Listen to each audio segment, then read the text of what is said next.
성경 영역 세 번째 시간, 그 마지막 시간 진행해 보도록 하겠습니다. 성경 어떻게 읽을 것인가? 저는 느림보, 슬로우보입니다.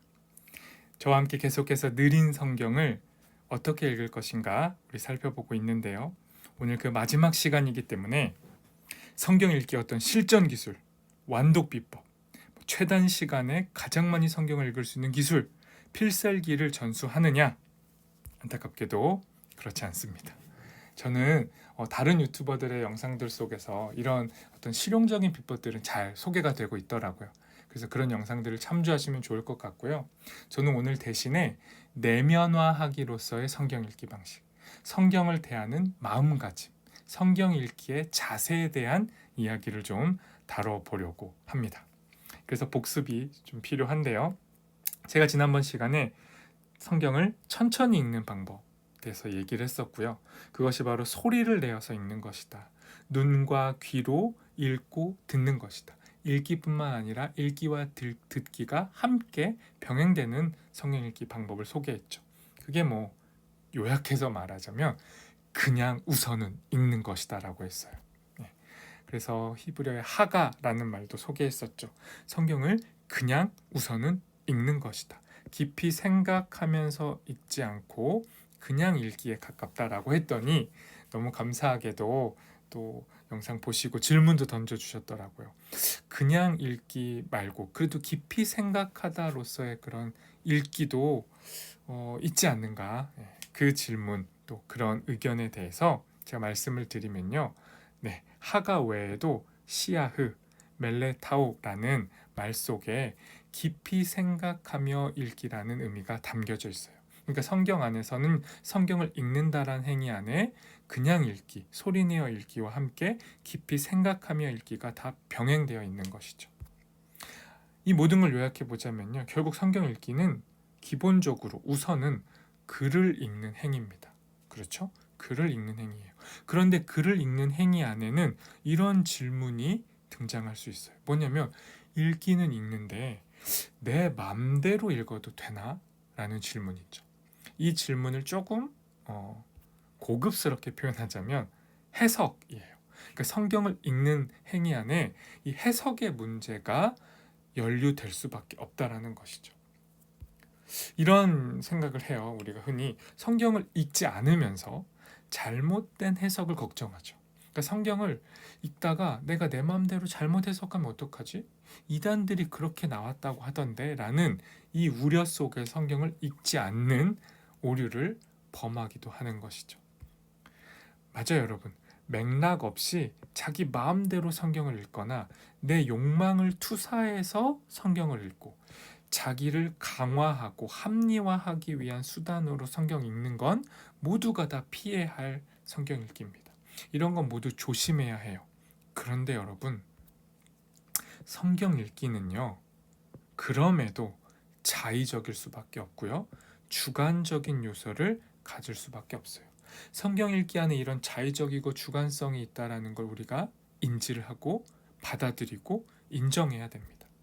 그러니까 성경은 모든 사람을 위한 말씀이지만 동시에 나를 위한 말씀이 맞거든요. 내게 어떤 의미와 메시지를 주는가가 우리가 궁극적으로 성경을 읽는 첫 번째 이유예요. 아무런 의미와 메시지가 없다면 우린 성경을 읽지 않겠죠. 그래서 이것이 굉장히 중요한 성경 읽기의 요소입니다. 그럼에도 여러분, 성경의 어떤 역사적인 배경, 원독자들의 상황, 그러니까 성경이 쓰여질 당시의 정황, 이런 맥락을 파악하며 읽는 건 당연히 중요합니다. 이것을 다른 말로 주석 작업이라고 하는데요. 이런 주석 작업 없이 성경을 읽으면 우린 더 깊은 오류에 빠지게 돼요. 그래서 이런 주석 작업이 반드시 필요하고 병행되어야 해요.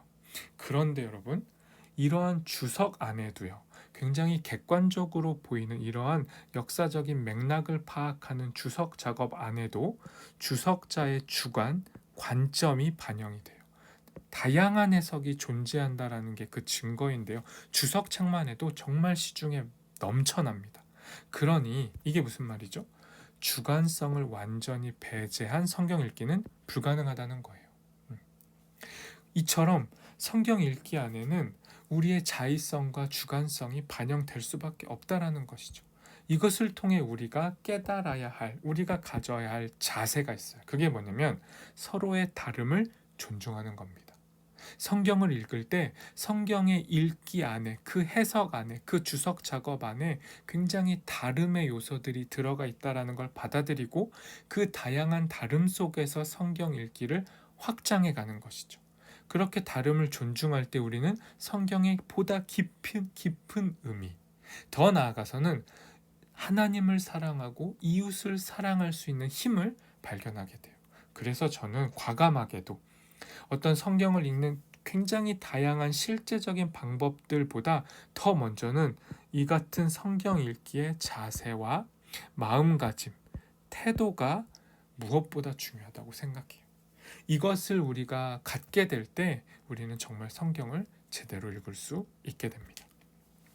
그래서요, 이것을 조금 더 포장해서 표현하면요, 어려운 말로 해석학적 작업이라고 하는데요, 선의해라는 개념을 이해하셔야 돼요. 그런데 이건 제가 성경이란 무엇인가 첫 번째 시간에 이미 설명을 드렸어요. 그래서 혹시 기억이 나지 않으시면 참조하시면 좋겠는데요, 제가 다시 설명을 드리자면 우리가 성경을 읽을 때, 해석할 때 우리가 살아온 문화, 사회, 경제 수준, 배경과 같은 이런 우리 안에 먼저 자리 잡고 있는 일정한 틀, 우리의 맥락으로 성경을 읽게 된다라는 거예요. 우리의 인식 틀, 우리의 렌즈를 통해서 성경을 읽고 해석하게 된다라는 것이죠. 그래서 성경을 읽는다라는 건 곧 성경을 해석하는 행위가 되는 겁니다. 나는 아무런 전제 없이 편견 없이 깨끗하고 비워진 마음으로 하나님 말씀을 읽겠습니다. 혹은 그렇게 읽고 있어요 라고 주장하신다라면 그것이 또 하나의 선입견이에요. 우리는 전제 없이 성경을 읽을 수 없어요. 전제 안에서만 성경을 읽는데요, 그 전제 안에 갇히지 않는 게 중요합니다. 그러니까 나만의 전제, 나만의 선의에, 나만의 성경을 읽는 틀로만 성경을 보지 않아야 한다라는 것이죠. 그러한 오류에 빠지지 않고 성경을 읽어야 해요. 그것이 바로 이런 해석학적 순환이 일어날 때 가능해지는데요. 어려운 말 같지만 어렵지 않아요. 쉬운 말로 바꿔볼게요. 우리가 성경을 읽을 때 대화를 해야 돼요. 대화를 할 때 성경을 바르게 읽을 수 있어요. 성경과 성경이 기록된 배경, 그 맥락과 대화를 하고요. 성경의 저자와 성경의 독자 사이에서 대화가 일어날 때 우리는 성경을 바르게 읽을 수 있다는 것이죠. 이것이 바로 해석학적 순환이에요. 우리 모두는 성경을 읽을 때 우리의 선의를 갖고 성경 읽기를 시작합니다. 그러니까 내 틀에 맞춰서 하나님을 이해해요. 우리 모두는 다 그렇게 하나님을 이해하고 있어요. 그런데 여러분, 그래도 성경을 계속 읽으면요, 그 나만의 틀에서 빠져나오시는 하나님을 경험하게 돼요. 이런 과정의 반복, 이런 해석학적 순환을 통해 무슨 일이 일어나냐면요, 우리의 지평, 우리의 성경 이해, 우리의 인식의 틀이 확장됩니다. 나보다 크신 하나님, 그 새로운 하나님을 만나게 돼요. 언제요? 성경을 읽을 때. 성경을 읽을 때 우리의 좁은 인식의 틀이 넓어져요. 그러니 여러분, 포기하지 않고 성경을 읽으시기를 강추드립니다. 여러분, 이런 우리의 지평이 넓어지는 성경 읽기에 좋은 예가 있는데요, 그게 바로 욥기입니다. 욥기의 주인공인 바로 욥이죠. 여러분, 욥은요, 의롭게 살았고요. 아니, 의롭게 살았기 때문에 고난을 받았어요. 이처럼 의인에게 고난을 허용하시는 하나님이라는 이 풀리지 않는 질문을 가지고 끊임없이 질문하고 때로는 논쟁하는 그 과정 속에서 욥은요, 머리가 아니라 온몸으로 하나님을 만나요. 이해할 수 없는 그 신비한 하나님을 새롭게 만나는 경험, 우리의 지혜로는 다 이해할 수 없는 하나님을 넓게 만나게 되는 이런 해석학적 순환의 이런 지평의 확장의 경험을 한 성경 읽기, 그 예가 바로 욥기 안에 담겨져 있고 욥의 삶을 통해서 우리가 볼 수 있어요. 그런데 여러분, 이 욥기 안에는요, 이런 좋은 성경 읽기의 예도 담겨져 있지만 좋지 않은 성경 읽기의 예도 있어요. 그게 바로 욥의 친구들입니다. 이 욥의 친구들은요, 그야말로 자기의 선의에, 자신의 인식의 틀 안에 갇혀서 하나님을 고정시켰고 친구인 욥을 고통스럽게 만들었어요. 다시 말하면 내 맘대로 성경을 읽고 싶은 대로 성경을 읽으면서 하나님, 이웃, 그리고 심지어 나 자신까지도 감옥에 가두고 비난하고 정죄하는 성경 읽기를 했던 거죠. 우리가 경계하고 피해야 할 성경 읽기 방식이 바로 이런 욥의 친구들과 같은 성경 읽기 방식이에요. 이것을 경계해야 합니다. 여러분, 성경을 읽을 때 우리 모두는요, 각자의 렌즈를 가지고 성경을 보게 돼요. 이 렌즈가 뭐죠? 우리의 경험이고 우리의 세계죠. 이런 우리의 경험과 우리의 세계를 가지고 우리는 어디로 들어갑니까? 성경이라는 새로운 세계 속으로 들어가는 거예요.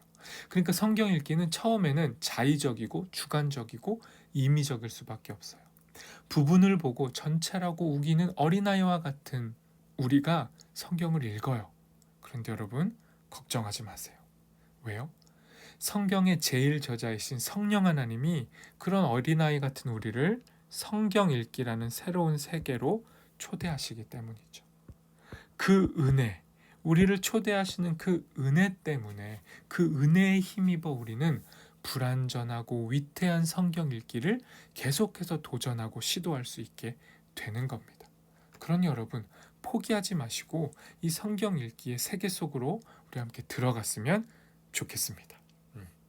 그러면 이제 본격적으로 이 성경 읽기에 들어가서 정말 성경 읽기를 할 때 우리가 놓치지 말아야 할 정말 핵심 두 가지 요소, 두 가지 꿀팁이 있는데요. 이것을 소개하도록 하겠습니다. 그 첫 번째가 뭐냐면요, 문맥을 따라 읽는 겁니다.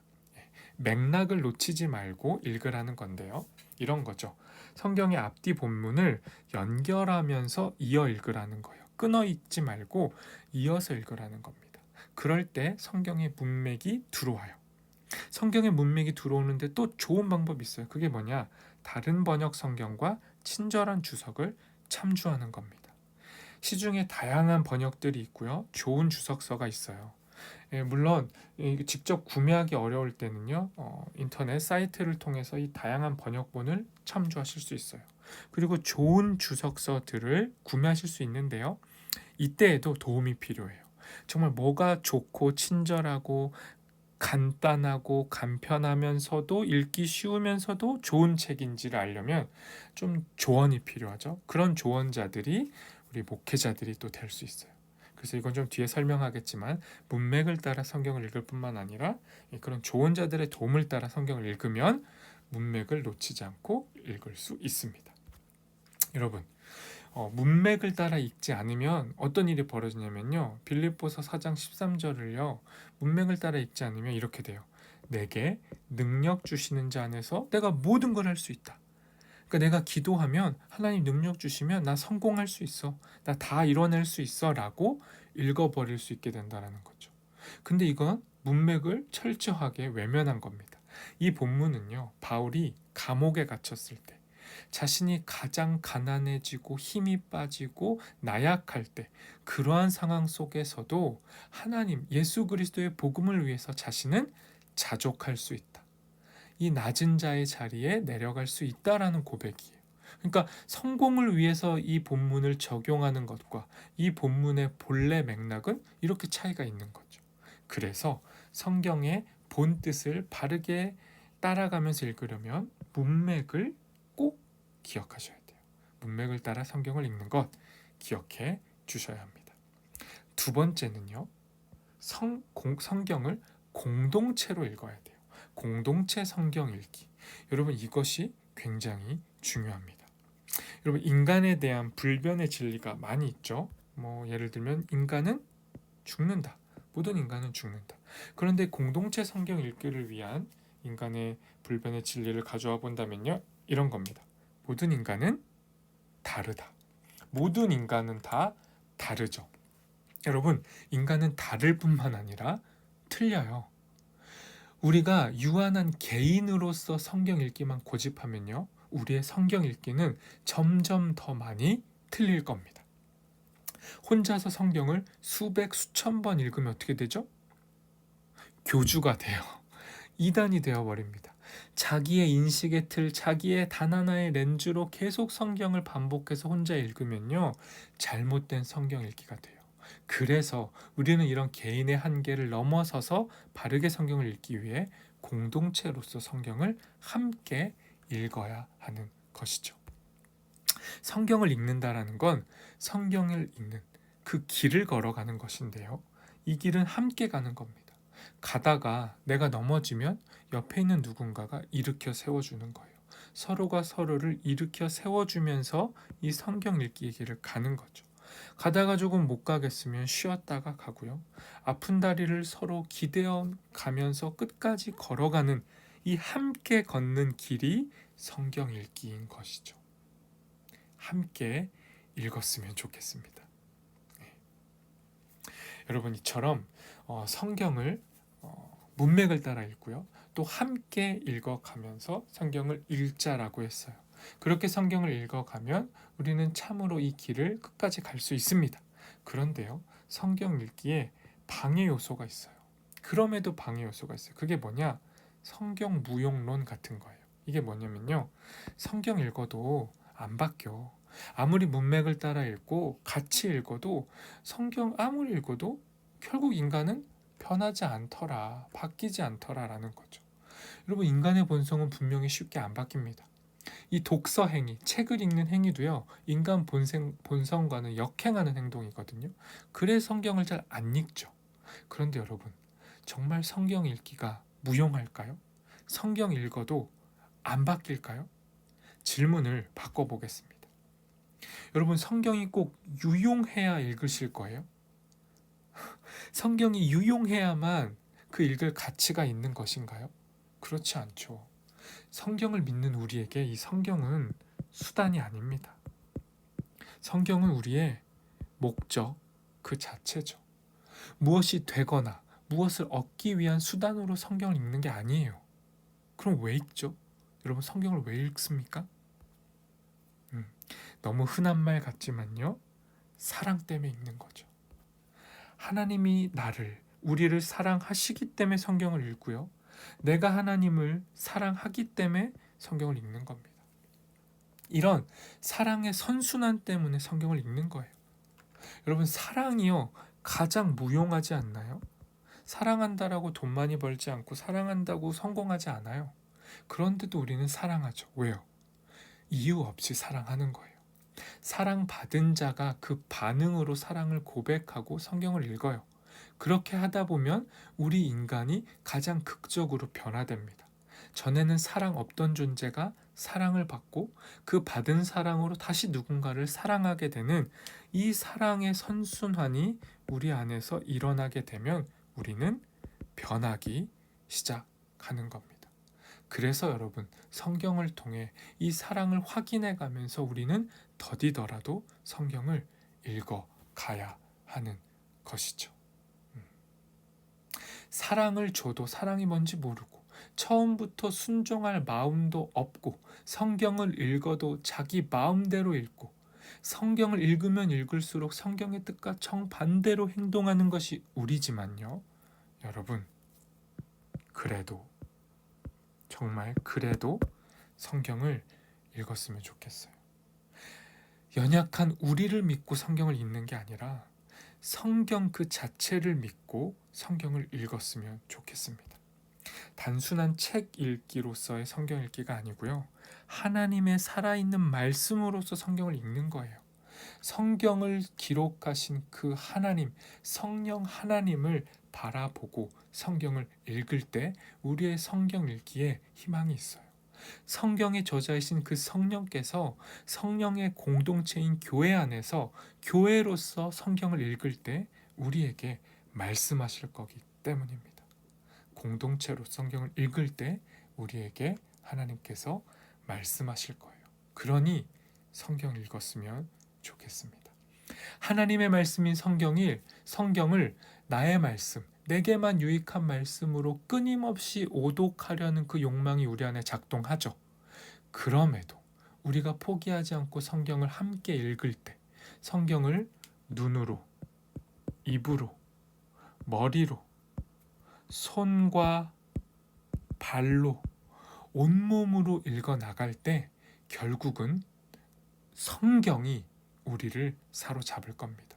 우리가 성경을 읽지만 동시에 성경이 우리를 읽어낼 거예요.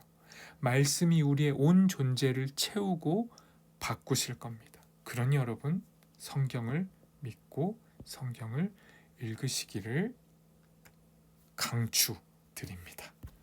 마지막으로 우보천리라는 말로 매듭을 하려고 하는데요. 여러분, 소걸음으로요 천리를 간대요. 우리가 비록 느릴지라도 소처럼 한 걸음 한 걸음 끊임없이 우직하게 걸음을 내딛는다면, 성경을 읽어간다면 우리는 성경 안에서 우리 자신을, 하나님을 발견하게 될 겁니다. 느리더라도, 느리게 읽더라도 성경을 읽는 우리가 되었으면 좋겠습니다. 이렇게 성경 총 3번의 강의를 마치도록 하겠습니다. 수고 많으셨고요. 다음번에 또 새롭고 더 재밌고 유익한 것으로 돌아오도록 하겠습니다. 감사합니다.